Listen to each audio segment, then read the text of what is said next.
morning po sa ating lahat. Let our hearts and minds be ready in giving praises and thanks to our Lord.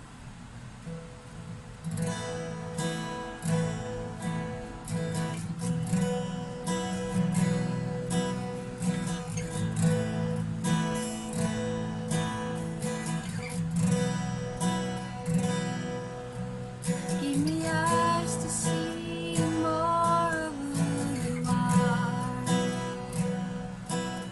May what I behold steal my anxious heart. Take what I have known and break it all apart. 'Cause you, my God, are greater still.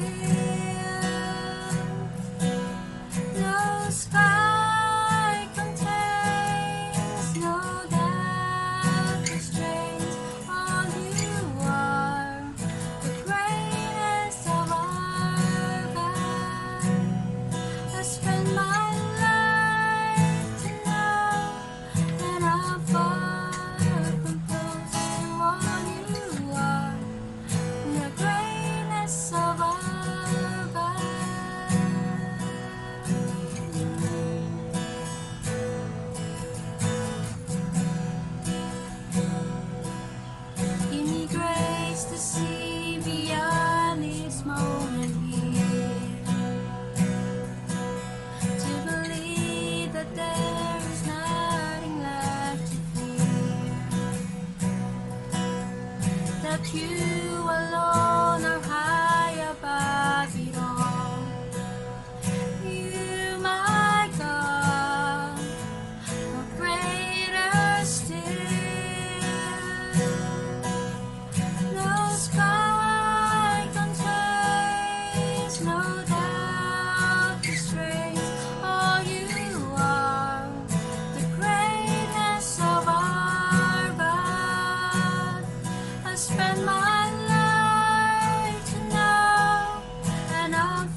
Let us also, Lord, I give you my heart.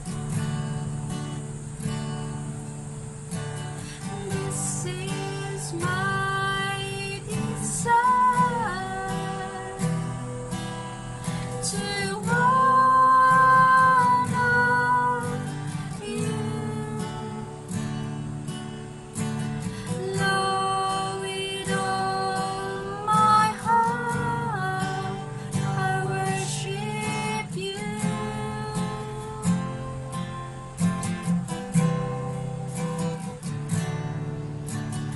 All I have within me, I give you praise. Know that I adore is in you, is in you. Lord, I give you my heart, I give you my soul, I live for you alone. Every breath that I take, every moment I'm awake, Lord, have your way in me. Let's sing once again. This is my desire. This is my desire to honor you, Lord, with all my heart I worship you.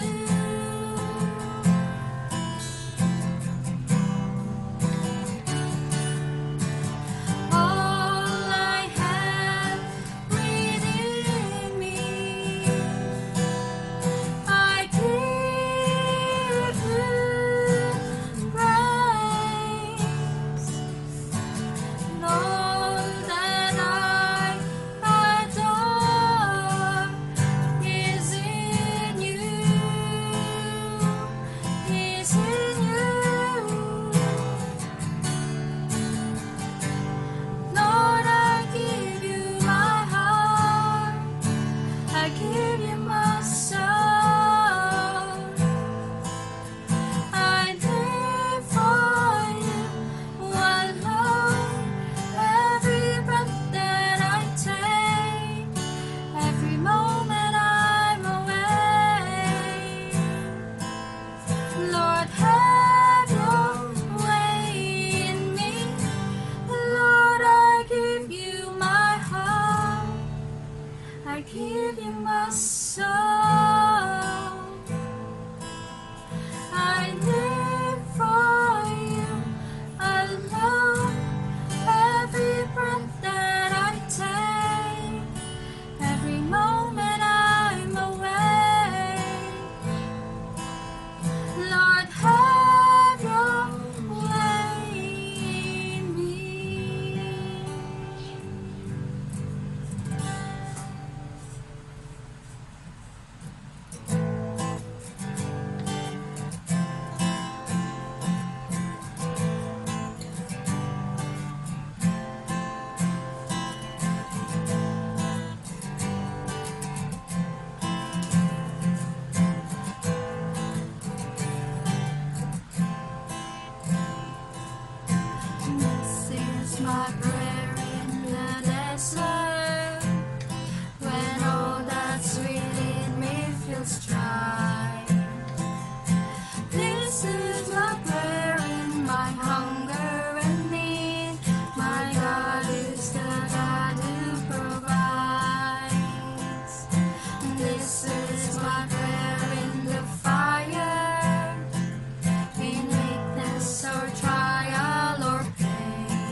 season, you are still God. I have a reason to sing. I have a reason to worship. All of my life, in every season, you are still God. I have a reason to sing.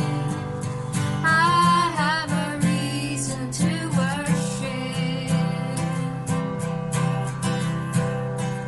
All of my life, in every season, you are still God. I have a reason to sing. I have a reason to worship. And I will bring praise, I will bring praise. No weapon formed against me shall remain. I will rejoice, I will declare, God is my victory, and I will bring praise, I will bring praise. No weapon formed against me shall remain. I will rejoice, I will declare, God is my victory, and He is here.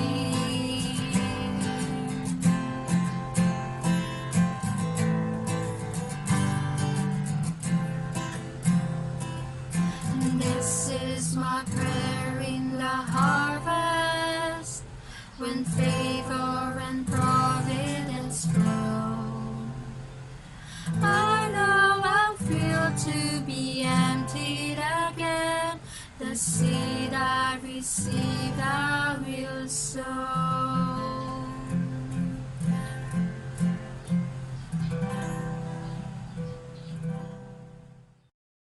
Ayan, good morning po mga kapatid. Ako po ay tuwing sasapit ang araw ng linggo, ako po ay excited sapagkat ito na naman po ang araw kung saan ay upang mag-worship sa iyo, Panginoon. Kayo po ba excited na rin? Ayan, hayaan niyo po tungayan natin. Sabay-sabay po nating pakinggan ang nasusulat sa banal na aklat mula sa Mateo 6:31 hanggang 33. Narito po ang kanyang sinasabi.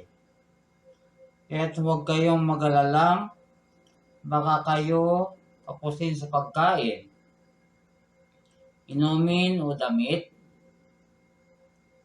32.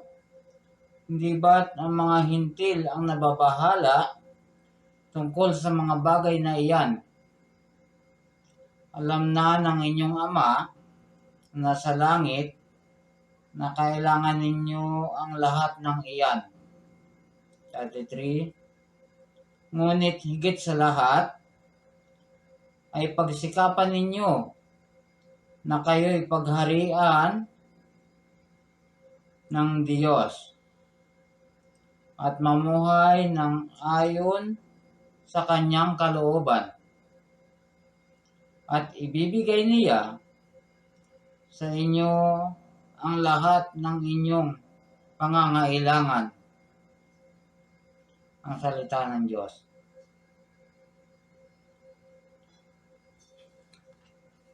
Mga kapatid, tayo po ay sabay-sabay na manalangin. O dakilang Ama na makapangyarihan sa lahat, kami po ay patuloy na lumalapit sa iyo, O Lord. Kami po ay sama-sama sa mga oras na ito upang ikaw ay sambahin, papurihan, pasalamatan sa iyong kadakilaan, O Lord. Lord, bagamat kami ay nasa kanya-kanyang tahanan, O Lord, Hindi po kaila sa iyo. Saan man kami naroon ay patuloy mo kaming niyayakap, O Lord,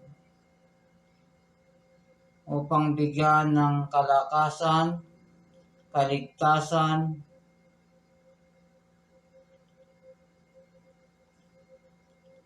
Lord, kami po ay patuloy na lumalapit sa iyo. Nagpapakumbaba, O Lord. Bigay mo po sa amin ang lahat ng aming pangangailangan sa araw-araw, O Lord. Maging ang mga blessing, O Lord,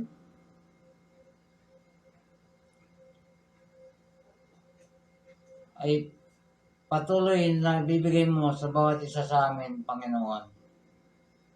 Panginoon, kung sino man po ang naghahanap ng trabaho, Panginoon, nawa, O Lord, ay kanyang masumpungan. Panginoon, patuloy mo po ingatan ng bawat isa.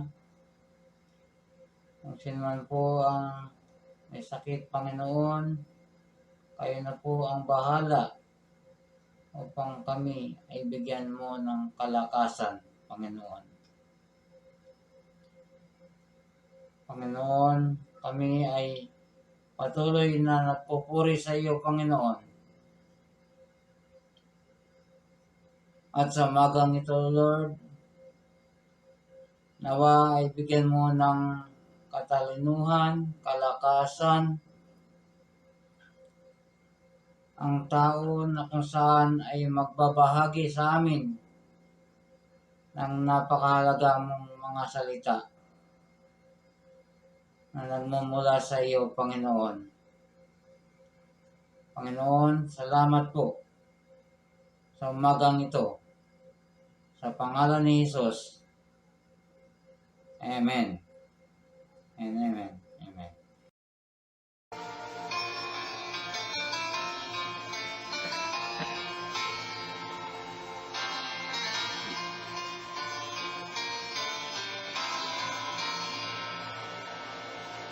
Just the time I feel that I've been caught in the mire of sin. Just the time I feel my mind being pulled by worldly rain.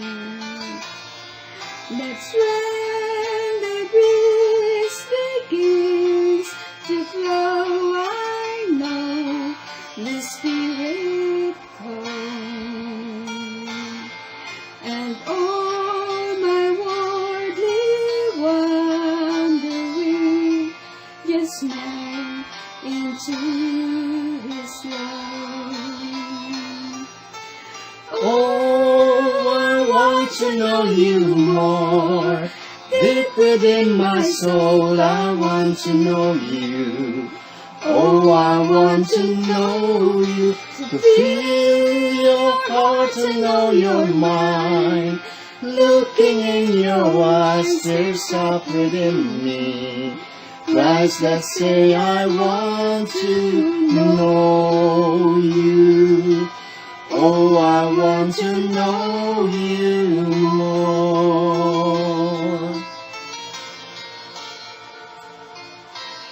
When my daily deeds ordinarily lose life and song, my heart begins to bleed sensitivity to Him is gone. I run the race, but set my own pace and face a shattered soul. The gentle arms of Jesus warm my hunger to behold. want to know you more. Deep within my soul, I want to know you. Oh, I want to know you, to feel your heart and know your mind. Looking in your eyes, tears up within me. Christ that says I want to know you. Oh, I want to know you, and I will give my final breath to know you in your death and resurrection.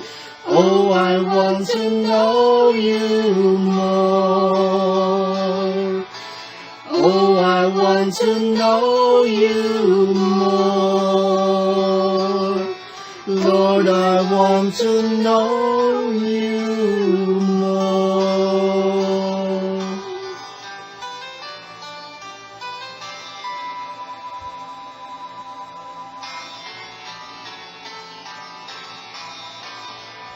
Glory to God. Praise God.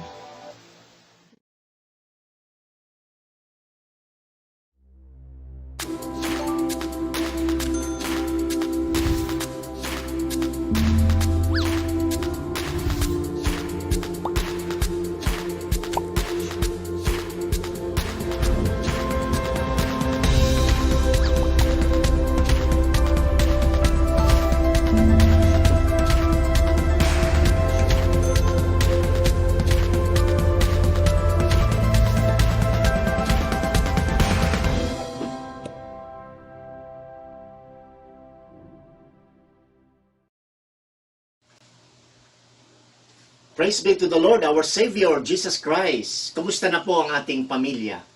Keep praying and let us trust the Lord sa kanyang pagkilos sa panahong ito na patuloy nating nararanasan ang COVID-19 crisis. Ang ating pong tema for the month of May, Jesus Parables of Timeless Lessons. At tayo po ay nasa pangatlong Sunday na tayo po ay tatalakay ng isang talinghaga ng ating Panginoong Hesus. Our message this morning, the sower, the seed, and the soil. Understanding where the seed fall. Mayroon pong tatlong S, sower, seed, and soil. Now, the sower is God as the farmer. The seed is the word of God, and soil is the heart of men. Matatagpuan natin ang ating teksto sa Mateo 13, 1 hanggang 23. Now, balikan po natin, let's have a review, ano po ba ang talinghaga, parable? Ito po isang maiksing kwento na nagtuturo ng mga espiritual na aralin o mga katotohanan, o lihim, kung tawagin nga ay mystery, patungkol sa kaharian ng Diyos. At alam niyo po ba na susubukan ng iglesia kung siya ay nakatuon pa rin sa gawain ng kaharian ng Diyos? How faithful are we to the Lord given our knowledge of the Word of God? How then we can cultivate our soil and keep going and keep growing in spite of hardship. Now, ano po ang ating proposition o yung ating tutukuyin? Paano lumalago ang binhi ng salita ng Diyos sa ating puso sa panahong ito na tayo po ay nasusubukan? Mateo 13, 4 hanggang 8, ganito po ang sinasabi sa atin ng talinghaga. May isang magsasakang naghasik ng binhi.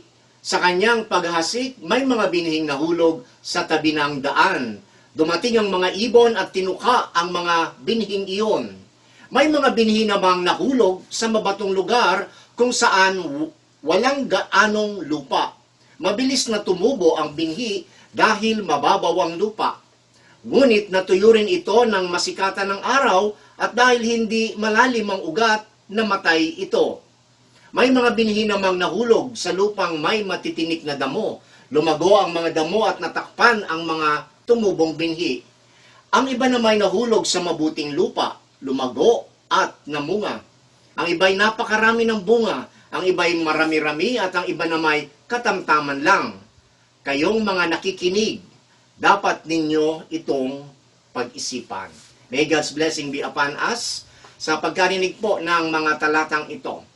Ang malalim na aral sa talinghagang ito ay kung paanong ang salita ng Diyos bilang binhi ay inihasik ng magsasaka o mga hasik. ay nahulog sa lupa na tumutukoy naman sa puso ng mga tao. Ang Diyos ang siyang magsasaka na naghasik ng mga binhi. Ang binhi ay ang salita ng Diyos. Ang kanyang mensahe, ang mabuting balita ng Panginoong Jesucristo o kanyang mga aral o turo. Now, ano po ang pagtugon natin sa salita ng Diyos kapag ito'y naihasik sa ating puso?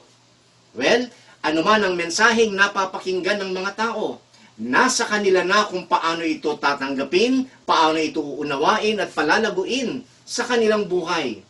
Hindi pare-pareho ang kanilang pagtugon sa mga pangangaral ng salita ng Diyos. Bakit po? May mga suliranin ang ibang mga puso. Iba-iba ang kalagayan ng kanilang puso. Let's find out. Now, tingnan po natin, ano ang kahulugan ng talinghaga tungkol sa manghahasik. Alamin natin kung saan nahulog ang binhi. Anong klase ang unang lupa? And this is the first major point. Ang binhing nahulog sa tabi ng daan. Mateo 13:4. Sa kanyang paghahasik, may mga binhing nahulog sa tabi ng daan. Dumating ang mga ibon at tinuka ang mga binhing iyon. Mateo 13:18. Pakinggan ninyo ang kahulugan ng talinghaga tungkol sa manghasik. Ang tabi ng daan kung saan nahulog ang ilang binhi ay ang mga taong nakinig ng mensahe tungkol sa paghahari ng Diyos pero hindi nakaunawa.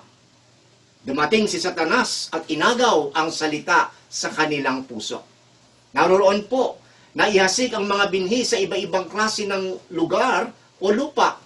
Isa na rito ay sa tabi ng daan, pathway. Tumutukoy sa puso ng mga taong nakarinig ng Ebanghelyo ni Kristo o ng mga mensahe ng paalala at babala at panawagan ng Diyos. Madaling tinanggap ang salita ng Diyos sa pulpito pero hindi lubos na naunawaan. Madaling nakawin ng kaaway dahil hindi naman pumasok ng mainam sa puso't isipan ang salita ng Diyos.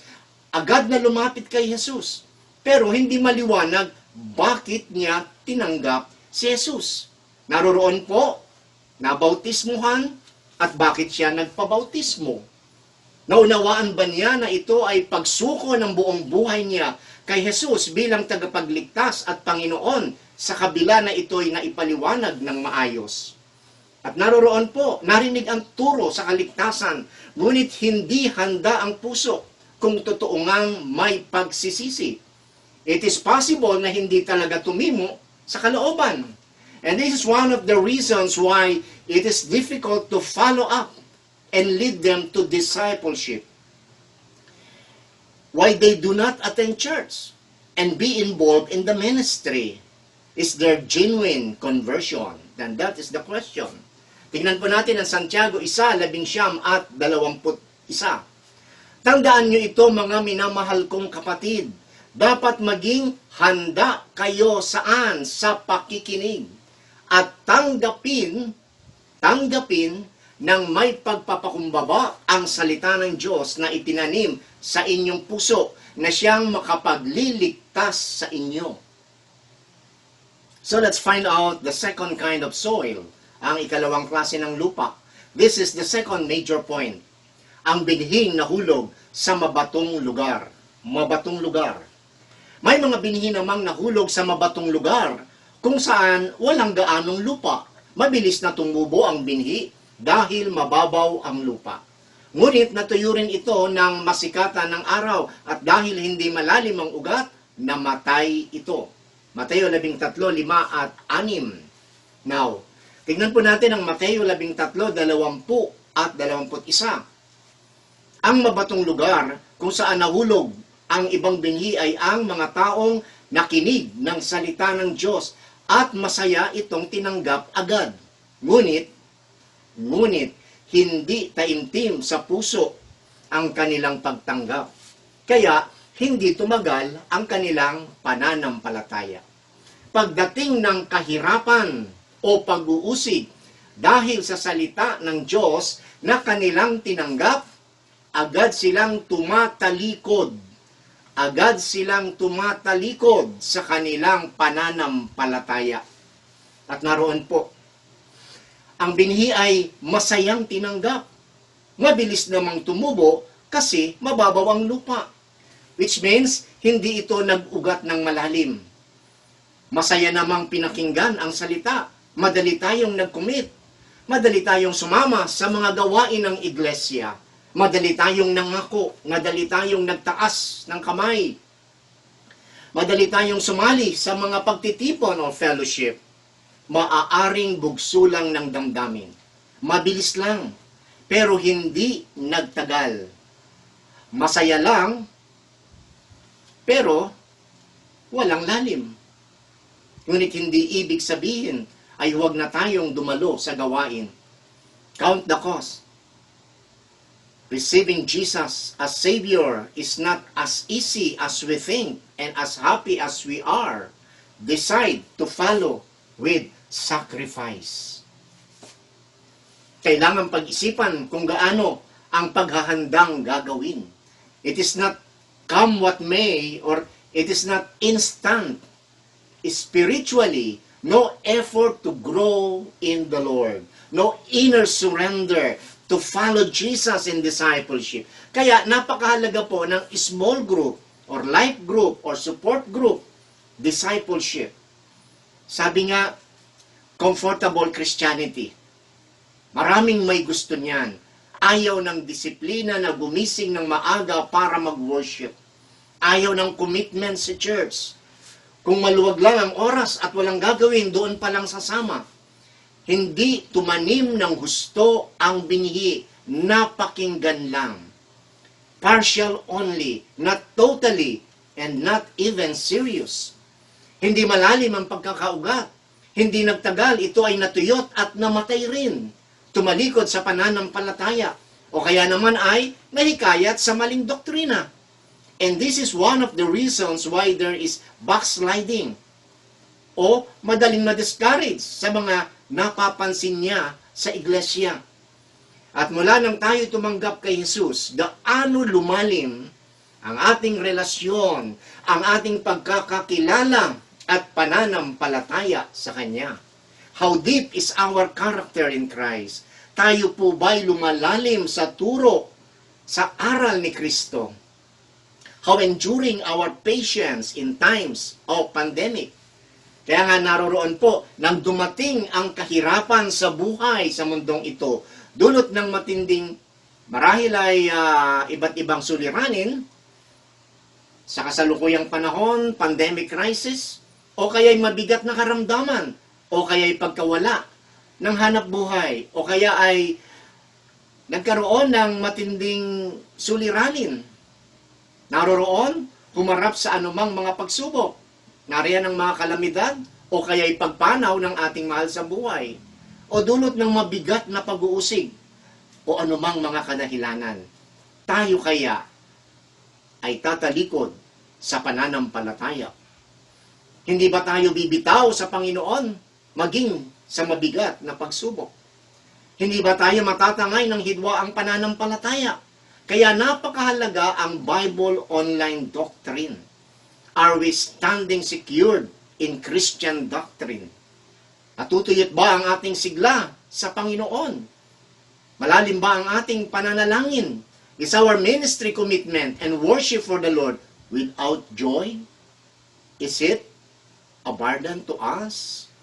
Sa dinami-dami ng mga seminars, preaching, and Bible studies, convention, at mga Christian fellowship na ating nadaluhan, this is the question: gaano tayo nananatili sa pananampalataya sa Panginoon?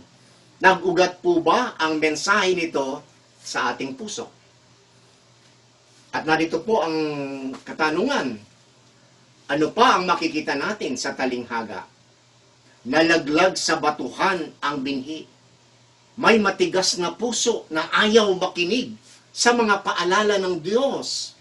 Pinaalalahanan at tinatawag ang pansin, ngunit hindi pa rin nababago ang ugalit kilos, katulad ng bayan ng Israel na tinalikuran ng Diyos at ipinagpalit sa Diyos-Diyosan. We need to repent and go back to God. Alam ng Lord kung ilan talaga ang mga anak niya na sumasamba ng tunay at nakikinig sa mga pulpit sermon o maaring abala sa Facebook habang nasa online worship time. Maaring nagsasalita na ang Diyos sa atin and searching our heart. Now, ano po ang pangatlong klase ng lupa? And this is the third major point. Ang binhing nahulog sa lupang may matitinik na damo. May matitinik na damo. Mateo 13:7. May mga binhi namang nahulog sa lupang may matitinik na damo. Lumago ang mga damo at natakpan ang mga tumubong binhi. Mateo 13:22, ganito ang sinasabi sa atin. Ang lupang may matitinik na damo, kung saan nahulog ang iba pang binhi, ay ang mga taong nakinig ng salita ng Diyos. Ngunit, dahil sa mga alalahanin dito sa mundo at sa paghahangad na yumaman, nakalimutan nila ang salita ng Diyos. Kaya, hindi namunga ang salita sa buhay nila. Makikita po natin, ang matitinik na damo ay kung saan lang tumutubo. Ang binhing ito ay sinakal ng damo. Natakpan ang binhi ng damuhang matinik. Lumago naman ang binhi unti-unti. Kaya lang, ang damong tinikin ang naging mabigat na hadlang upang hindi ito lubusang lumago. Nahadlangan, nasakal. Sa panahong ito ng pandemya, ay patuloy pa rin ang epekto nito sa ating lahat, partikular sa ating kabuhayan. Kaya naroroon po may mga alalahanin. Maging ang mga Kristiyano ay hindi exempted. Ang kanilang atensyon ay lalong nabaling sa mga alalahanin ng buhay sa mundong ito mula sa nakasanayang gawain ng iglesia. Ano-ano ang mga sumasakal sa ating pananampalataya sa Diyos? Mga alalahanin sa buhay na unti-unting nagiging Diyos-Diyosan na rin. Maaring ito'y salapi, kayamanan na kanina ay nabanggit sa talata, hanap buhay o negosyo, or worldly success, labis na pagkabalisa sa kasalukuyang paghihirap. Maaari din itong labis na atensyon sa ating mga relasyon o personal na interes. Ito na ngayon ang maaaring laman ng ating puso. Mga tinik na unti-unting sumasakal sa ating paglago kay Kristo at sa salita ng Diyos. May kabalisahan sa buhay. Kailangan na ating isuko sa Diyos ang lahat ng mga alalahanin natin dahil nagmamalasakit siya sa atin. Unang Pedro 5:7. Ipagkatiwala ninyo sa Kanya ang inyong mga alalahanin sa buhay, sapagkat siya ay nagmamalasakit sa inyo. Now, pupunta na po tayo sa pang-apat na lupa. Ano po bang klase ang lupang ito? And this is the fourth major point. Ang binhing nahulog sa mabuting lupa. Mabuting lupa. Mateo 13:8. Ang iba na may nahulog sa mabuting lupa, lumago at namunga. Ang iba'y napakarami ng bunga. Ang iba'y marami-rami. Ang iba na may katamtaman lang. Kayong mga nakikinig, dapat ninyo itong pag-isipan. Ngunit ang mabuting lupang hinasikan ng binhi ay ang mga taong nakikinig sa salita ng Diyos at nakakaunawa nito. Kaya, namumunga ito sa kanilang buhay. Ang iba'y napakarami ang bunga. Ang iba'y marami. At ang iba na may katamtaman lang. Now, makikita po natin yan sa Mateo 13, ang talatay 23. Ngayon, ano po ang katangian ng lupang ito at ng binhi? Una, ito ay mabuting lupa, fertile soil, matabang lupa, nakinig sa salita ng Diyos at umunawa. Pangatlo, yun po ang pangalawa, nakinig sa salita ng Diyos at umunawa. Pangatlo, dahil sa ito'y naintindihan What happened? Ito ay lumago. Tinanggap ang mensahe ng Diyos ng taos-puso at pinagbulay-bulayan at sinunod. Kaya ito ay nagbunga, hindi lang pinakinggan. Pang-apat, sa paglago, hindi pare-pareho ang ating level ng paglago. Hindi magkakatulad ang ating bunga. May marami, may napakarami, may katamtaman lang. Kaya minsan, nasasabi natin, bakit siya napakarami ng nadala sa Lord? Ako tama lang. Depende kung paano ka itinanim sa mabuting lupa. Paano ka inalagaan at tinuruan sa salita ng Diyos? Paano ka na-disciple? Paano ka sinubaybayan? Paano ka inalagaan sa loob ng iglesia? Nasa iyo kung hanggang saan mo gustong lumago. That's the point. At ito magsasabi sa iyo kung paano ka magbubunga. Multiplication is number or quantity, but spiritual multiplication is quality, deeply rooted in the good soil.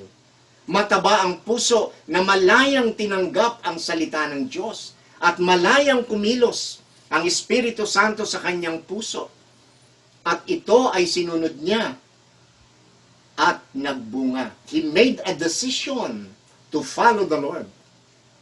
Kaya ang tanong sa atin, ano ang kalagayan ng ating puso? Tingnan natin ang Psalms 26, verse 2. Test me, Lord, and try me. Examine my heart and my mind. Nadaig ba ng mga alalahanin natin at gawain sa bawat araw ang oras na para makinig sa Diyos? Lalo na ngayong pandemic na naka-quarantine tayo. We have all the time. And even though it's not pandemic, ibinigay ng Diyos sa atin ang panahon ng oras. We are to take the Word of God. Ano-ano po ba ang mga bagay sa sanglibutang ito na nakakahadlang at paano natin hinaharap upang ang salita ng Diyos ay manatili sa ating puso? This is the Word of God. Is there any sin? Is there any idol? Kailan natin huling binasa ang Biblia? Kaya nariyan po mga kapatid, iniiwan sa atin ang napakahalagang mga araling ito mula sa parable of the sower. At sa pagwawakas, mayroon pong isang quotation, ang isang Christian preacher. Ganito po ang sinasabi sa atin. Listen well to the voice of God as you meditate the written word of God.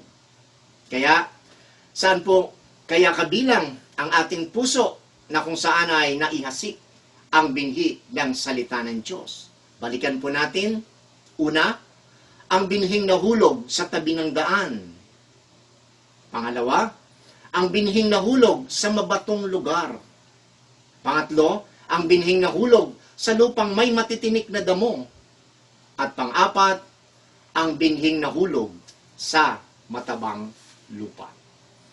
Ang talinghagang ito, ang binhi na walang iba kundi ang salita ng Diyos, ay naihasik at nahulog sa lupa. Napakinggan natin ito at ang tanong, gaano lumalago ang binhi na naihasik sa ating puso? Ito po ba ay nagbubunga sa kabila ng kahirapan natin sa panahong ito ng pandemya? Our Heavenly Father, we come to you, Lord, at nagpapasalamat muli sa isang mensaheng pinagkaloob mo sa amin sa pamamagitan ng talinghaga ng manghahasik.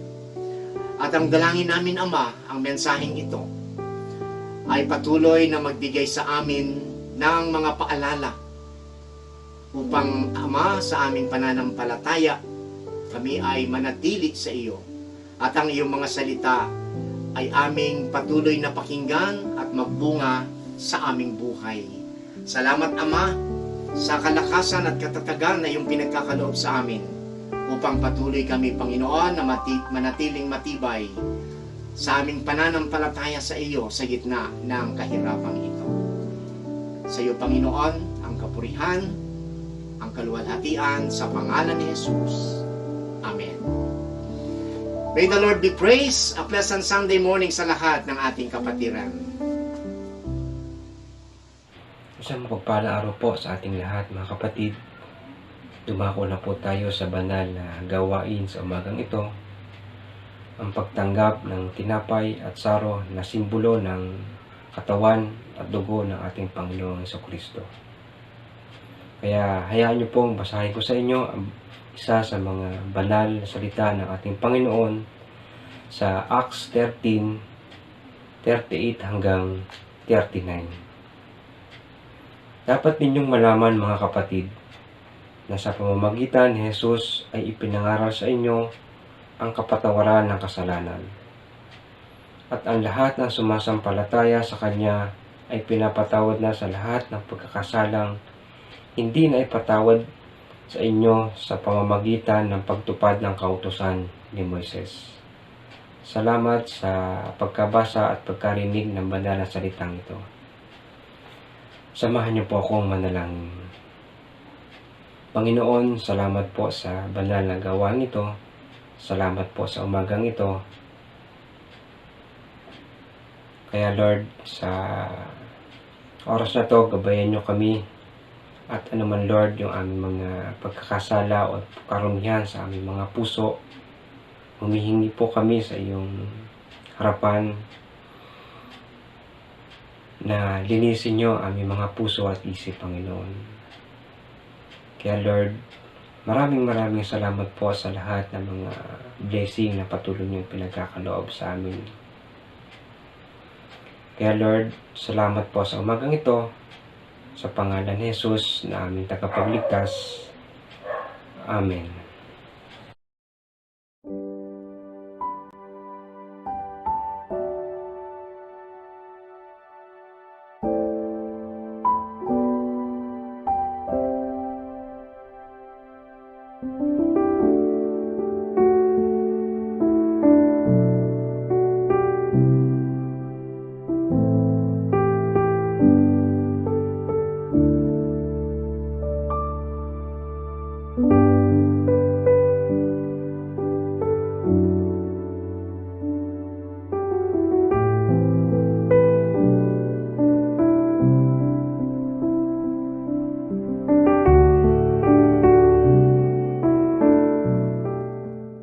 Magandang umaga po sa inyong lahat, mga kapatid.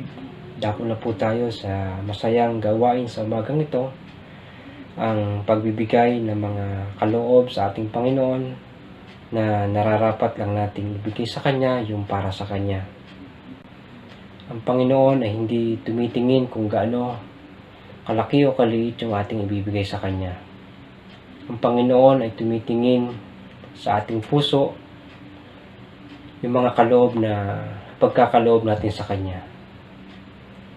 Kaya nga po, sabi sa 2 Korinto 8:12, sapagkat kung bukal sa kalooban ng pagbibigay, tatanggapin ng Diyos ang iyong nakayanan. Hindi na hinihintay na magbigay kayo ng hindi ninyo kaya. Salamat sa salita ng Panginoon. Kaya mga kapatid, patuloy lang po tayo magpasalamat dahil sa mga kaloob ng Panginoon na binibigay sa atin sa araw-araw. Samahan niyo po akong manalangin. Panginoon, salamat po sa umagang ito. Salamat po sa patuloy na pagbibigay ng mga blessing sa mga nagdaang araw, Panginoon. Panginoon, dinadalangin ko rin po ang aking mga kapatid na may sakit. Patuloy niyo siyang pagalingin. Ganoon din po, Lord, yung mga kapatid namin na may mga trabaho. Panginoon, gabayan niyo po sila, ingatan, ilayo sa anumang kapamakan, ilayo sa sakit na naranasan namin ngayon, Panginoon. Panginoon, salamat po sa lahat ng mga blessing at patuloy na lakas na pinagkakaloob niyo sa amin. Salamat sa umagang ito, sa patuloy na paggagabay sa mga gawain ito. Sa pangalan ni Jesus, Amen.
Kayo po ay manalangin at dumulog sa Panginoon sa oras na ito.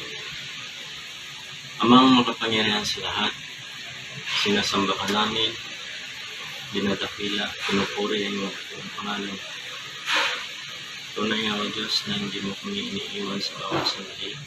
Nariyan ka lagi upang kami ay patnubayan, Panginoon, sa araw-araw ng aming buhay, sa mga nangyayari sa paligid ng Diyos.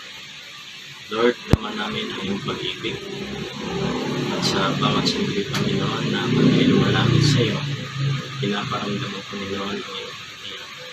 Salamat naman sa aming panambahan sa umagang ito through online. Tunay nga, O Diyos, na hindi mo pipigilan ang init ng aming pagsamba sa inyo sa kapila ng lahat ng ito. Ganun din naman, dalangin namin na abutin mo po ng iyong magpagpalang kamay ang mga kapatid namin sa pananampalataya na nasa bahay-bahay, Panginoon, sa kanilang panunood at pakikinig ng iyong salita. Nawa, Panginoon, tayo po ang maitaas sa buhay nila. Salamat din naman sa umagang ito sa iyong mga salita na aming narinig po ang kalakasan ng aming spiritual na katawan, Panginoon. At ang lahat ng ito, Diyos, ay aming pinanghahawakan. Sa iyo po ang ilang dakila at kaluwalhatian, Panginoon, sa umagang ito. Kaya maraming salamat at naway ang pagpapala mo ay siyang igawan sa amin sa umagang ito. Ang kagandahang loob ng ating Panginoong Jesucristo, ang pagpapala at pag-ibig ng Diyos, kalakip, ang Espiritu Santo ay sumatinawa ngayon at magpakailan.